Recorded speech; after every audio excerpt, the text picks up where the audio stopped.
जिस और मनोभाव से जो हम गए थे दक्षिण कोरिया के उन सभी लोगों ने, उन उद्योगपतियों ने और वहां की जो कंपनी, उन कंपनियों ने विश्वास दिलाया है। और सबसे बड़ी बात है वो ये है कि देश के यशस्वी प्रधानमंत्री नरेंद्र मोदी जी का पूरे जो देश है वो उनकी बात पर भरोसा करते हैं। और जब उन्होंने कहा कि आपके देश के यशस्वी प्रधानमंत्री नरेंद्र मोदी जी पर हमें भरोसा है, पूरे दुनिया में देश के यशस्वी प्रधानमंत्री जी का जो दुनिया भरोसा कर रही है, निश्चित रूप से अभी तक हमने सोचा नहीं था, लेकिन हम राजस्थान में निवेश करने का काम करेंगे और राजस्थान और कोरिया के संबंध इस तरह से होंगे। हम जिस तरह से जापान ने जापानी कॉरिडोर हमारा बनाया है निमराना में, इसी तरह से हम कोरिया का भी कॉरिडोर बना के हुए साझेदारी करते हुए हमारे काम को आगे बढ़ाएंगे। उन्होंने बताया क्योंकि वहां मार्बल और ग्रेनाइट नहीं है, हमने कहा आप राजस्थान में आइए, जितना आपको चाहिए उतना हम आपको देंगे। और हमने उनको कहा कि आप वहां भी आइए, वहां भी अपनी उद्योग लगाइए और उनको यहाँ एक्सपोर्ट करके आप कोरिया में लेकर के आइए। मैं आपसे कहना चाहता हूं मेरे भाई और बहनों, जिस तरह का हमारे मन में जो कल्पना थी, जो भाव था, क्योंकि आपने देखा होगा पिछली 29 और 30 तारीख को हमारा मुंबई के अंदर था रोड शो, हमने वो रोड शो किया और हमने पहले रोड शो में 4.5 लाख करोड़ से अधिक हमारे MOU हस्ताक्षर हुए थे। आपको पता है कि पहला हमारा कार्यक्रम था। हमें विश्वास है कि आने वाले समय में केवल राज्य विकास की नई ऊंचाइयां मिलेंगी, बल्कि हजारों लोगों को रोजगार के नए अवसर भी प्रदान होंगे। हम जब जापान में गए तो जापान की अर्थव्यवस्था को जब हमने देखा, वहां की स्थिति को हमने देखा, मैं कहना चाहता हूं मित्रों, ये हमारे देश का बहुत बड़ा दुर्भाग्य है, क्योंकि देश की आजादी के बाद जिस तरह से देश के अंदर जो वातावरण बनना चाहिए था, जिस तरह से हर क्षेत्र में देश को आगे बढ़ना था, कुछ लोगों के कारण हमारा देश आगे नहीं बढ़ पाया, क्योंकि उन्होंने कभी ध्यान नहीं दिया। सबसे ज्यादा अगर देश में सरकार रही तो चाहे राज्य में हो चाहे केंद्र में हो, कांग्रेस की सरकार रही थी, लेकिन उन्होंने कभी इन सारी चीजों पर ध्यान नहीं दिया। ध्यान नहीं देने का कारण वो छोटे छोटे देश, जब हम उनको देखते हैं मन में प्रसन्नता होती है कि इतने अल्पकाल में वो आज जीडीपी में कहां हैं, उनकी स्थिति क्या है। लेकिन हम जब हमारे देश की तरफ और प्रदेश की तरफ देखते हैं कि इन सरकारों ने कभी इस तरह के प्रयास नहीं किए कि हमारे लोगों को रोजगार के अवसर मिले, हमारा उद्योग आगे बढ़े, या ज्यादा से ज्यादा निवेश आए, हम ऐसा माहौल बना करके उसको तैयार करें।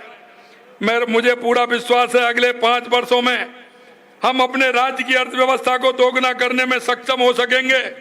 हमारी कोशिश केवल देश के भीतर ही सीमित नहीं है, हम इस समिट को ग्लोबल समिट बनाना चाह रहे हैं, जिसके लिए अनेक देशों के साथ संपर्क कर वहां के निवेशकों को राजस्थान में निवेश करने के लिए प्रोत्साहित किया जा रहा है। दक्षिण कोरिया और जापान में आयोजित इन्वेस्टर मीट में हमें जबरदस्त समर्थन मिला है। मैं स्वागत करना चाहता हूं वैसे दक्षिण कोरिया और जापान के उन निवेशकों का जो वो खुले मन से राजस्थान को आने के लिए उन्होंने हाँ किया है और हमारा काम आगे बढ़ा है। सियोल में हमने पास्को इंटरनेशनल, एसजी कॉरपोरेशन और अन्य कई प्रमुख कंपनियों के साथ सार्थक चर्चा भी हमने की है। साथ ही कोरियन स्टोन एसोसिएशन के साथ राजस्थान से स्टोन के निर्यात को बढ़ावा देने की भी हमारी चर्चा हुई है। सैमसंग हेल्थ केयर ने AI आधारित उपकरणों के माध्यम से हमारे राज्य के नागरिकों को अत्याधुनिक स्वास्थ्य सेवाएं प्रदान करने में भी रुचि दिखाई है। साथ ही एलेक्स इंटरनेशनल और ओरियन कॉर्पोरेशन जैसी बड़ी कंपनियों ने माइनिंग और मैन्युफैक्चरिंग सेक्टर में अपना निवेश करने की गंभीर रुचि दिखाई है। यही नहीं, जापान में भी हमारे इन्वेस्टर मीट बहुत सफल रही। टोक्यो और ओसाका में आयोजित बैठकों के दौरान अनेक प्रमुख जापानी कंपनियों से राजस्थान में निवेश पर विस्तृत चर्चा भी हुई है। डाइकिन और नीडेक जैसी कंपनियों के साथ हुई वार्ता ने राजस्थान में नई तकनीकी और उद्योग को लाने के हमारे प्रयास को और सशक्तता से हम लाने का काम इसमें करेंगे, क्योंकि उनकी जिस तरह से हमने उनका देखा, उनकी ऊर्जा और उमंग और लाने के लिए वो यहाँ आने के लिए जिस तरह से ललायत थे। नीम राणा की सफलता से आप जापान और निमराना डे का आयोजन करने लगे हैं। आपको ध्यान होगा हमारी जो निमराना की जोन है, आपने देखा होगा 12 तारीख को जिसमें मुझे जाने का अवसर मिला। निमराना की सफलता से अब जापान निमराना डे का आयोजन करने लगे हैं। उन्होंने वो दिवस भी मनाया जो हमारे देश और प्रदेश के लिए गौरव की बात भी है। उस निमराना डे में जो जिस तरह से रोड शो हुआ, हमें लगता है कि उनकी और हमारी जो मैत्री है उसको भी और मजबूती मिलेगी। मुंबई और जापान में रहने वाले हमारे प्रवासी राजस्थानी भाई बहनों ने भी बहुत उत्साह से अपनी माटी को कुछ लौटाने की भावना के साथ निवेश में रुचि दिखाई है। मैं कहना चाहता हूं, जो काफी समय पहले जापान के अंदर जो हमारे भारतीय लोग थे वो चले गए थे, उनकी भी बहुत बड़ी संख्या में उन कार्यक्रम हुआ, वो सभी लोग आए, उन्होंने अच्छा कार्यक्रम रखा, उनकी भी रुचि है कि वो आए। यह शुरुआती सफलता हमें इस बात को एहसास कराती है कि हम एक सही दिशा में आगे बढ़ रहे हैं। आज इच्छुक निवेश राज निवेश पोर्टल के माध्यम से राज्य में निवेश के लिए आवेदन कर सकते हैं। मैं आपको बताना चाहता हूं कि जिस तरह से हमारी सरकार ने सिर्फ एमओयू करने में ही नहीं, उसे धरातल पर उतारने में यकीन रखती है। उदाहरण के तौर पर हमने ऊर्जा के क्षेत्र में सरकार बनाते ही 2,24,000 करोड़ रुपए के एमओयू किए थे। इसके लिए जॉइंट वेंचर बनाने के लिए कैबिनेट द्वारा अनुमति कर जेवी बनाने की प्रक्रिया भी हमने शुरू कर दी है और वो जल्दी होने वाली है। क्योंकि किसी राज्य के विकास के लिए दो बातों का होना आवश्यक है। एक, उस राज्य में बिजली की व्यवस्था ठीक प्रकार से हो, दूसरी पानी की व्यवस्था हो और उसके बाद जमीन हो। यह तीनों ही चीज हमारे पास प्रचुर मात्रा में है। हमने कहा कि बिजली के क्षेत्र में हमने एमओयू किए हैं, पानी के क्षेत्र में भी आपने देखा है जिस तरह से हमारी योजनाएं हमने बढ़ाने का हम प्रयास कर रहे हैं और जल्दी वो आने वाली हैं। और जमीन हमारे पास है। हम कह सकते हैं कि राजस्थान का आने वाले समय में निश्चित रूप से राजस्थान की जनता ने जो आशा और उम्मीद हमसे की थी, हम निश्चित रूप से कहना चाहते हैं कि उन आशा और उम्मीदों को हम पूरी करेंगे। हम कहने में नहीं करने में यकीन रखते हैं। हाल ही में एक आपने देखा होगा, एक फिल्म निर्माता मेरे पास आए थे, मैं सेक्रेटेरिएट में बैठा हुआ था। उन्होंने कहा कि साहब इस तरह से आपसे मिलना चाहते हैं। वो मेरे पास आए, उन्होंने अपनी बात बताई। उन्होंने कहा कि साहब काफी समय से, क्योंकि मैं राजस्थान का रहने वाला हूं, मैं राजस्थान के अंदर फिल्म सिटी बनाना चाहता हूं, लेकिन मैं कम से कम 15 साल से प्रयास कर रहा हूं, मेरे को कहीं कोई जमीन नहीं मिली। मैं एक अच्छा काम करना चाहता हूं, मेरे मन में कल्पना है। मैंने कहा कि आप आइए, बैठिए। उन्होंने अपनी बात बताई। हमने हमारे अधिकारियों को निर्देशित किया कि इनको बताइए, आज ही जमीन दिखाइए। और मैं आपको विश्वास दिलाना चाहता हूं, वो कई वर्षों से घूम रहा था, कई समय से चक्कर लगा रहा था, जब तक उस दिन हमारी कैबिनेट की मीटिंग थी। लेकिन जितनी देर में हमारी कैबिनेट की मीटिंग हुई, उतनी देर में वो स्थान देख करके आ गया और हमें जगह भी चिन्हित कर दी। और आज वो फिल्म सिटी लगाने के लिए एमओयू करने को वो तैयार है। हम वर्षों में नहीं, हम दिनों में नहीं, हम घंटों में विश्वास करते हैं। और हमने 4 घंटे के अंदर उसको जमीन दिखाते हुए अलॉट करने का काम किया कि आप आइए, जमीन देखिए और फिल्म सिटी आप लगाइए।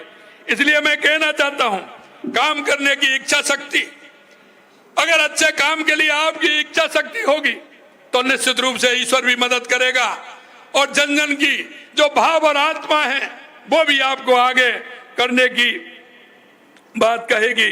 इसी तरह सरकार में विभिन्न राज्यों और देशों में आने वाले निवेशकों को सफलतापूर्वक धरातल पर उतारने के लिए हमने एक काम और किया है, जिससे उसको ठीक तरह से हम उतार सके। हमने हमारी जो जितनी भी कंट्रियां हैं, 25 कंट्रियों के अंदर हमने एक स्थायी रूप से एक आईएएस को लगाया है, स्थायी रूप से, कि वो हमेशा उस कंट्री के सहयोग में रहेगा, उनसे बातचीत करता रहेगा। यहाँ भले ही उसका डिपार्टमेंट बदल जाए, उसका ट्रांसफर हो जाए, लेकिन वहां के लिए वो स्थायी है। जब तक वो रिटायरमेंट होता है, जब तक उस देश के लिए स्थायी रहेगा, जिससे कि उससे संबंध रहेंगे। कोई भी बात होगी तो उनसे बात करेंगे और ज्यादा से ज्यादा प्रदेश के अंदर वो निवेश ला सके, इसके लिए भी हमने सुनिश्चित की है। हमारा लक्ष्य है कि राजस्थान को न केवल औद्योगिक केंद्र के रूप में, बल्कि एक ऐसी जगह बनाएं जहां संभावना और विकास दोनों असीम हो। और मैं कहना चाहता हूं आपसे, मेरे भाई और बहनों, कि ये राजस्थान में अपार संभावना है। राजस्थान के अंदर अपार संभावना है, चाहे वो मिनरल के क्षेत्र में हो, खनिज के क्षेत्र में हो, चाहे वो टेक्सटाइल के क्षेत्र में हो, चाहे ऑटोमोबाइल के क्षेत्र में हो, चाहे ऊर्जा के क्षेत्र में हो, क्योंकि सूर्य भगवान की हमारे ऊपर कृपा होती है। सूर्य भगवान की कृपा है और हमारे पास जमीन भी बहुत है। इसलिए मैं कहना चाहता हूं, कोई भी क्षेत्र हो, किसी भी क्षेत्र में राजस्थान में निवेश की संभावनाएं बहुत हैं। इसलिए मैं कह सकता हूं कि राजस्थान में संभावनाओं को देखते हुए निवेश आएंगे और राजस्थान के अंदर करेंगे। हम दिल्ली में 30 सितंबर और 1 अक्टूबर को दूसरा बड़ा शो भी करना चाह रहे हैं। उसमें कई देशों के राजदूत सहित भारत सरकार के विभिन्न मंत्रालयों के उपक्रम के साथ निवेश आकर्षण करने वाले राज्य के विकास में नया अध्याय लिखने वाली नई नीतियां जारी करने के साथ ही बड़ी कंपनियों से निवेश प्रस्तावों पर चर्चा होगी तथा कई लाख करोड़ रुपए के निवेश भी उसमें लेंगे। आप सभी का सहयोग निश्चित रूप से इस सफर में बहुत महत्वपूर्ण है और मैं ये चाहता हूं कि हम सब मिलकर के इस यात्राओं को ऊंचाइयों पर ले जाएं। और मैं आपसे इतना कहना चाहता हूं कि आपका जो भाव और मन है राजस्थान के विकास के लिए, राजस्थान के युवाओं के लिए, निश्चित रूप से मुझे लगता है कि उन ऊंचाइयों को हम छुएंगे।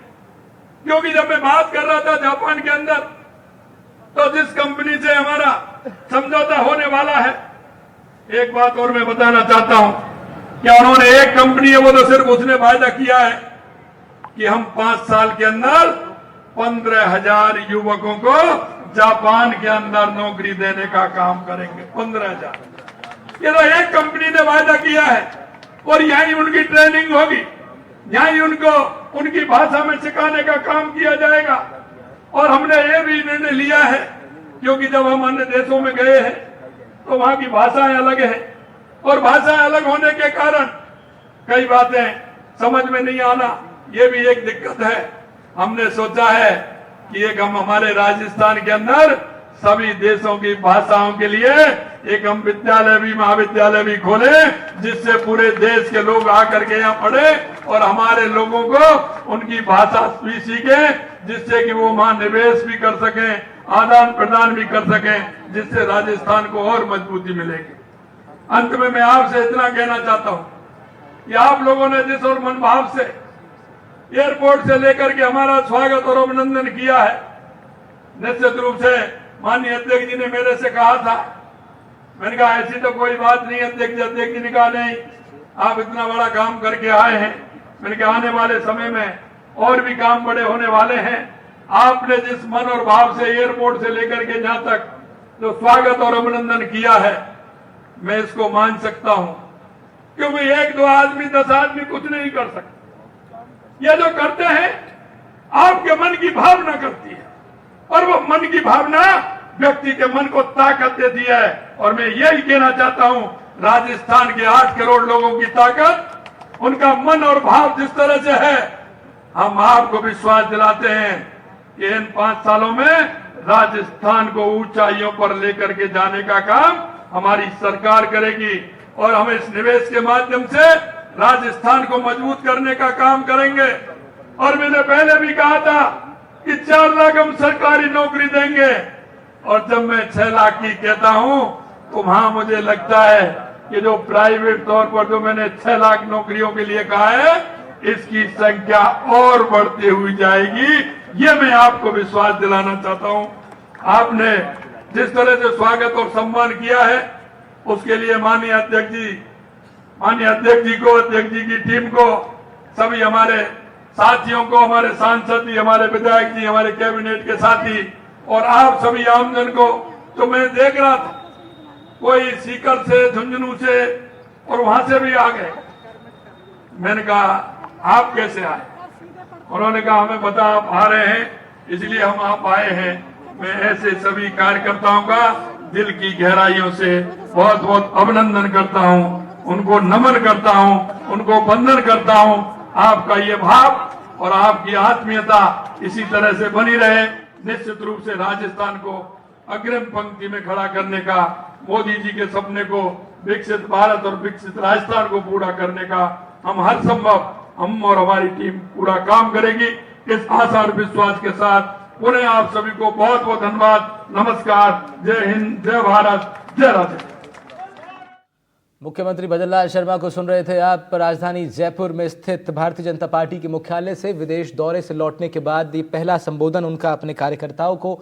दक्षिण कोरिया और जापान की तमाम अपडेट्स उन्होंने साझा की। बताया किस तरीके से तमाम बड़े निवेशकों के साथ, तमाम बड़े उद्योगपतियों के साथ, बड़े व्यापारियों के साथ और विजनरी माइंडेड लोगों के साथ उनका संवाद हुआ, जिन्होंने इंटरेस्ट दिखाया है राजस्थान में निवेश करने के लिए। उन्होंने बताया किस तरीके से दक्षिण कोरिया में निवेशकों के साथ उनकी चर्चा हुई है। प्रधानमंत्री के विजन को लेकर वो विदेश पहुंचे और उन्होंने साझा किया अपने कार्यकर्ताओं के साथ कि किस तरीके से मौजूदा सरकार का राइजिंग राजस्थान का जो संकल्प है उसको पूरा करने के लिए विदेश यात्रा पर जो वो पहुंचे थे, तो क्या कुछ बातचीत उन्होंने तमाम लोगों के सामने रखी, क्या विजन रखा और निवेशकों से भारी मात्रा में राजस्थान में निवेश कर विकास में सहयोग करने का उन्होंने आह्वान भी किया है। भारतीय जनता पार्टी के कार्यकर्ताओं और पदाधिकारियों ने विदेश यात्रा से लौटने के बाद मुख्यमंत्री का स्वागत किया। राजधानी जयपुर में सीएम भजनलाल का ये पहला संबोधन था। विदेश यात्रा से लौटने के बाद राइजिंग राजस्थान समिट को लेकर के वो दक्षिण कोरिया और जापान गए हुए थे। तो विदेश यात्रा को लेकर सीएम ने बात की है। आने वाले समय में हजारों रोजगार के अवसर खुलेंगे, ये आश्वासन उन्होंने दिया है। साथ ही कांग्रेस पार्टी पर भी उन्होंने निशाना साधा। जापान की अर्थव्यवस्था की तारीफ की। दक्षिण कोरिया में निवेशकों के साथ चर्चा को काफी सार्थक उन्होंने बताया है। आधुनिक स्वास्थ्य सेवाओं में भी निवेश की योजना को लेकर के उन्होंने कार्यकर्ताओं से अपनी बात कही। जापान में निवेश को लेकर कहा उन्होंने कि चर्चा बहुत सार्थक रही है। उद्योग में विकास और आर्टिफिशियल इंटेलिजेंस जैसी तकनीकों में भी राजस्थान को आने वाले वक्त में मदद मिल पाएगी। जापान और भारत की मैत्री और मजबूत हो रही है, ये भी उन्होंने बताया। अपने विदेश दौरे को लेकर के तमाम महत्वपूर्ण विषयों पर उन्होंने बातचीत की और साथ ही साथ ये भी बताया कि उनकी सरकार सिर्फ एमओयू साइन नहीं कर रही, बल्कि उसे धरातल पर उतारने का काम भी करेगी। राजस्थान बिजली, पानी और ज़मीन जैसे संसाधन से भरपूर है। ऐसे में ज़्यादा से ज़्यादा निवेश होने की संभावनाएं हैं और उसी का प्रयास भी किया जा रहा है। राजस्थान के हर इलाके में निवेश की संभावनाओं को लेकर के सरकार अपना प्लान तैयार कर रही है। 15,000 युवकों को जापान में भी रोजगार मिल पाएगा, ये भी उन्होंने बात कही। जापान में उनको रोजगार देंगे। मुख्यमंत्री का युवाओं के एम्प्लॉयमेंट को लेकर के खास उनका जोर, जिसके चलते उन्होंने ये बात भी कही और बताया कि किस तरीके से जापान और साउथ कोरिया के साथ इस चर्चा के बाद न सिर्फ राजस्थान बल्कि विदेश में भी राजस्थानी युवाओं के लिए रोजगार के अवसर खुल पाएंगे। 15,000 युवकों को जापान में रोजगार देंगे, ये उन्होंने कहा। जिसके बाद वीरेंद्र सिंह शेखावत हमारे संवाददाता वहां मौजूद थे मुख्यमंत्री के इस कार्यक्रम में, उनके साथ जुड़ते हैं। वीरेंद्र, विदेश यात्रा से लौटने के बाद पहला संबोधन, कार्यकर्ताओं को तमाम महत्वपूर्ण बातों पर मुख्यमंत्री की चर्चा, कितना बड़ा अब इसका आने वाला इम्पैक्ट जो है वो विदेश से लौटने के बाद देश पे पड़ने वाला है? बिल्कुल, देखिए देश के साथ साथ देश के अंदर भी इसका खासतौर पर इम्पैक्ट देखा, लेकिन ये जो 6 दिवसीय जो यात्रा रही काफी ज्यादा शानदार रही। इसके साथ ही आपको बता दें कि जिस तरीके से लगातार जो राइजिंग राजस्थान को लेकर तमाम प्रशासनिक अधिकारी हो या फिर राजस्थान सरकार के अंदर जो मंत्री हो या फिर मुख्यमंत्री, इस पूरे कार्यक्रम को सक्सेस किस तरीके से बनाना है, ये काफी महत्वपूर्ण हो जाता है। इसके अलावा अगर बात की जाए मुख्यमंत्री भजनलाल शर्मा के स्वागत कार्यक्रम की, तो आपने देखा होगा कि एयरपोर्ट से लेकर बीजेपी मुख्यालय तक लगातार जगह जगह शर्मा का स्वागत किया गया और उसके साथ ही अपने भाषण के दौरान उन्होंने भी कहा है कि जिस तरीके से राजस्थान के अंदर जो नए आयाम है वो यहाँ पे यात्रा है या जो ये दौरा रहेगा वो राजस्थान नए आयाम लिखेगा और जिस तरीके से एक मुहिम चलाई गई है मुख्यमंत्री ने जिस तरीके से जब पहली बार मुख्यमंत्री पद ग्रहण किया था उस दरमियान 2047 का जो विजन रखा था तो उस विजन को ध्यान में रखते हुए 2047 तक किस तरीके से राजस्थान को विकसित राज्यों की श्रेणी के अंदर लेके आना है इस मुहिम के तहत ये जो राइजिंग राजस्थान जो कार्यक्रम होगा दिसंबर माह में 3 दिवसीय कार्यक्रम है और इसके अंदर विदेशी जो कंपनियां चाहे आप जिस तरीके से जापान और दक्षिण कोरिया की अगर बात करें तो वहाँ पे कई ऐसी विदेशी कंपनियां हैं जिनके साथ मुख्यमंत्री ने चर्चा की है और राजस्थान के अंदर आकर उन्हें निवेश करने के लिए और जो राजस्थान के अंदर कई ऐसे कह सकते हैं जो कई ऐसे जो आयाम है वो स्थापित करने की बात कही है। तो यहाँ पे आप देखेंगे सौर ऊर्जा की अगर मैं बात करूँ राजस्थान में कई ऐसे जो एरिया है जहाँ पे आप देखेंगे कि बाड़मेर इलाका हो या फिर अन्य जो इलाके होते हैं वहाँ पे जो सौर ऊर्जा के हिसाब से काफी महत्वपूर्ण स्थान भी है और उसके लिहाज से यहाँ का एनवायरमेंट भी काफी परफेक्ट बैठता है। तो इसके साथ ही आप देखेंगे टेक्निक कंपनी के साथ जिस तरीके से जापान के अंदर मुख्यमंत्री मुलाकात की उनके पदाधिकारी से मुलाकात की और जाहिर की बात है जिस तरीके से निमराना का यहाँ पे जिक्र किया और उसका एग्जाम्पल के तौर पर यहाँ के जो निवेशकों को बताते हुए कहा कि राजस्थान के अंदर जो निमराना जगह है वहाँ पे जो विदेशी कंपनियां हैं वो अपने प्लांट लगाए रखी हुई है और वहाँ के जो स्थानीय लोगों को रोजगार भी दिया हुआ है। तो आपको मैं बताना चाहूंगा कि जिस तरीके से यहाँ पे आपने देखा होगा कि मुख्यमंत्री विजयनाथ शर्मा है अभी तमाम जो विदेशी पदाधिकारियों से मुलाकात भी कर रहे हैं और इसके साथ ही आप देखेंगे कि जो यहाँ पे जो बीजेपी के चाहे नेता हो या फिर पदाधिकारी हो या फिर कैबिनेट मिनिस्टर्स हो सभी हर कोई किसी के चेहरे पे एक मुस्कान है वो देखी जा सकती है। मेरे साथ जिस तरीके से देखा जा रहा है मुख्यमंत्री अपना जो 6 दिवसीय जो विदेश दौरा है वो कंप्लीट करके यहाँ लौटे हैं और सबसे बड़ी बात यह है कि हर किसी बीजेपी नेता हो या फिर आम जनता हो हर किसी के चेहरे पे एक मुस्कान दिखाई दे रही है। सही बात है ये केवल भारतीय जनता पार्टी के कार्यकर्ताओं पर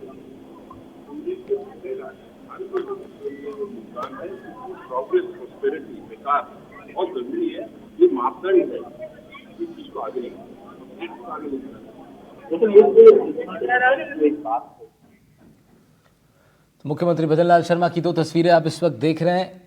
अब से कुछ ही देर पहले तक सीएम अपने कार्यकर्ताओं को संबोधित कर रहे थे राजधानी जयपुर के भाजपा मुख्यालय में, जहां विदेश यात्रा से लौटने के बाद सीएम ने तमाम महत्वपूर्ण बातों पर चर्चा की है। विदेश यात्रा के बाद जयपुर में सीएम भजनलाल शर्मा की मौजूदगी, एयरपोर्ट पर सीएम का भव्य स्वागत किया गया और हवा महल से विधायक बालमुकुंद आचार्य की तस्वीर आप देख सकते हैं। उनके स्वागत में वो पहुंचे थे और उसके साथ साथ अन्य तमाम भारतीय जनता पार्टी के पदाधिकारी और कार्यकर्ताओं की मौजूदगी, सैकड़ों की संख्या में लोगों ने उनके स्वागत के लिए वहां अपनी उपस्थिति दर्ज कराई। सड़कों पर आप देख सकते हैं किस तरह मुख्यमंत्री का स्वागत करने के लिए तमाम लोगों की भीड़ वहां पर।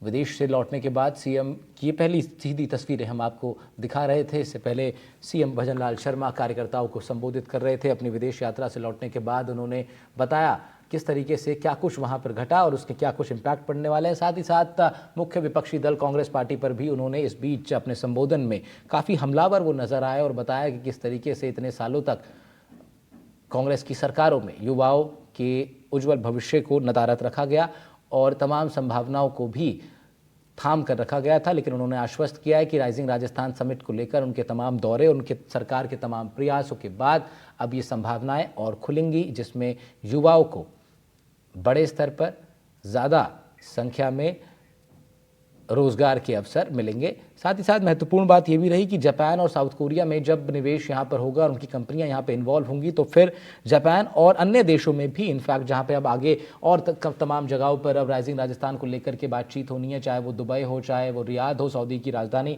या फिर जर्मनी का मिनाश भी वो जाएंगे, यूनाइटेड किंगडम के लंदन भी वो पहुँचेंगे, जर्मनी भी उनको जाना है, स्विट्ज़रलैंड भी एक महत्वपूर्ण, सिंगापुर माफ़ कीजिएगा, एक महत्वपूर्ण इसमें कंट्री है जो कि एक सहयोग पार्टनर के तौर पर राइजिंग राजस्थान में अपना सहयोग देगी, काम करेगी। तो ऐसे में इन देशों के अंदर भी, ना सिर्फ प्रदेश के अंदर बल्कि इन देशों के अंदर भी राजस्थान के युवाओं के लिए रोजगार के नए अवसर खुलेंगे। सीएम अब वहाँ से आ गए हैं। राज्यवर्धन सिंह राठौर अब आगे तमाम जो बैठकें हैं वहाँ पर वो प्रतिनिधिमंडल को लीड करेंगे, जहाँ अब आगे तमाम और अन्य देशों में भी राइजिंग राजस्थान को लेकर के बैठक होनी है। वीरेंद्र सिंह शेखावत हमारे संवाददाता हमारे साथ बने हुए हैं लगातार। वीरेंद्र, सीएम के संबोधन की अगर सबसे महत्वपूर्ण बातों पर चर्चा करें तो आपके हिसाब से वो कौन सी हैं? देखिए, आप अगर सीएम की स्पीच सुनते हैं तो उसके अंदर सबसे महत्वपूर्ण चीज ये कि रोजगार को लेकर मुख्यमंत्री ने लगातार अपने पूरे भाषण के अंदर चर्चा की है रोजगार की। जिस तरीके से उन्होंने कहा कि जापान की एक कंपनी में एक निवेशक है जिन्होंने उनके साथ मुलाकात की है और जापान के अंदर 15,000 युवाओं को जो जापान की लैंग्वेज होती है, लोकल लैंग्वेज होती है, उसकी ट्रेनिंग दी जाएगी और उसके बाद वहाँ पे युवाओं को 15,000 युवाओं को जापान के अंदर है रोजगार दिया जाएगा। तो ये सबसे बड़ी युवाओं के लिए खुशखबरी है। और इसके साथ ही आप देखेंगे कि जिस तरीके से राजस्थान की अगर युवाओं की बात की जाए या फिर आप विधानसभा की बात करेंगे तो विधानसभा चुनाव के अंदर सबसे ज्यादा युवाओं का जो बड़ा मुद्दा था रोजगार का, उसको लेके लगातार चर्चा रही थी। और अब आप देखेंगे कि मुख्यमंत्री ने अपने जो कह सकते हैं कि जो अपने घोषणा पत्र के अंदर जो घोषणाएं की थी उन घोषणाओं के अंदर सबसे बड़ा जो कह सकते हैं कि बिंदु जिसे हम कहेंगे वो रोजगार का है। और उसके अंदर पूरे इस राइजिंग राजस्थान की अगर आप बात करेंगे तो राइजिंग राजस्थान के अंदर अगर विदेशी कंपनी आती है तो जाहिर सी बात है जो राजस्थान के जो लोकल युवा है या फिर जो बेरोजगार युवा हैं उनको रोजगार देने का काम करेंगे। इसके साथ साथ आप देखेंगे कि जिस तरीके से एक महाविद्यालय की भी बात की गई कि जो विदेशी जो भाषाएं होती हैं, जिस तरीके से जापान की भाषा की बात कर लीजिए, दक्षिण कोरिया की भाषा की बात कर लीजिए या फिर अन्य जो देशों की भाषाएं होती हैं, उन भाषाओं के लिए अलग से एक महाविद्यालय खोले जाने की भी यहाँ पे मुख्यमंत्री ने अपने भाषण के अंदर चर्चा की। तो जाहिर सी बात है जिस तरीके से जो विजन 2047 का रखा गया है उस विजन को ध्यान में रखते हुए जो बीजेपी की सरकार है वो स्टेप बाय स्टेप अपनी जो एक मिशन है उसको कंप्लीट करने के अंदर लगी हुई है। और जो पहला इसका जो एक आयाम है वो दिसंबर माह के अंदर जो राइजिंग राजस्थान करके जो कार्यक्रम होगा उस कार्यक्रम के अंदर देखने को मिलेगा। और उसके अंदर जो विदेशी निवेश है यानी धरातल पे कितने लोग मतलब निवेश करते हैं वो उसके अंदर देखने को मिलेंगे। इसके साथ ही आपको बता दें कि जिस तरीके से मुख्यमंत्री ने एक बात और कही है कि हम जो कहते हैं वो दिनों में नहीं घंटों के अंदर करके दिखाते हैं, यानी जो कहा वो करके दिखाया। और उसी के तर्ज पर आप देख सकते हैं कि राइजिंग राजस्थान है उसके अंदर कई बड़ी कंपनियां हैं वो राजस्थान के अंदर जो कह सकते हैं कि अपनी दिलचस्पी दिखाई है।